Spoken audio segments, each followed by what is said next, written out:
علم وہ روشنی ہے جسے پا کر انسان پوری دنیا کو روشن کر سکتا ہے۔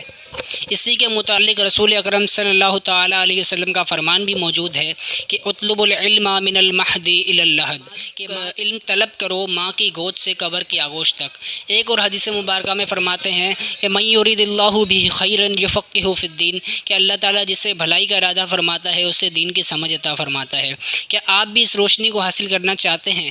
کیا آپ بھی علم دین حاصل کرنا چاہتے ہیں اور اپنی کاروباری، گھریلو یا معاشی مصروفیات کی وجہ سے علم دین حاصل نہیں کر پا رہے؟ تو آئیے فیضان رضا اکیڈمی آپ کو علم دین حاصل کرنے کا بہترین اور نادر موقع فراہم کر رہی ہے۔ یعنی وہ احباب جو صبح کام پر جلدی جاتے ہیں اور رات کو جلدی آ جاتے ہیں، ان احباب کے لیے رات 9 سے 11 کی شفٹ میں درس نظامی یعنی عالم کورس کی کلاسوں کے لیے داخلے جاری ہیں، اور وہ احباب جو صبح کام پر دیر سے جاتے ہیں اور رات کو دیر سے آتے ہیں، ان احباب کے لیے صبح 7 سے 9 کی شفٹ میں داخلے جاری ہیں، اور اس کورس کا دورانیہ تقریباً 4 سال ہے۔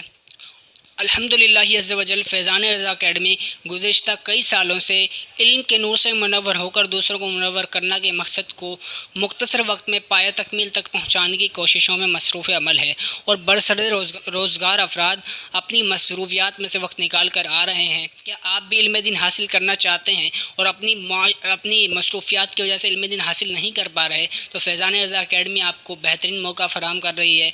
آپ خود بھی تشریف لائیں اور اپنے دوست و احباب کو بھی اس کی دعوت دیں۔ اگر آپ کی دعوت سے کوئی ایک شخص بھی عالم دین بن جائے گا تو یہ آپ کے لیے ہو سکتا ہے یہی آپ کے لیے بخشش کا سامان بن جائے۔ مزید معلومات کے لیے Faizan Raza academy head office Jahangir road نزد یوٹیلیٹی اسٹور بھی آپ تشریف لا سکتے ہیں، اور مزید یہاں پر نیچے جو نمبر دیے گئے ہیں ان نمبرز پر بھی آپ رابطہ کر سکتے ہیں۔ دوبارہ میں آپ کے سامنے اناؤنس کر دیتا ہوں، ایڈمیشن کی تاریخ تقریباً 23 مئی بروز پیر 2022 ہے۔ اس تاریخ سے ایڈمیشن اسٹارٹ ہو جائیں گے۔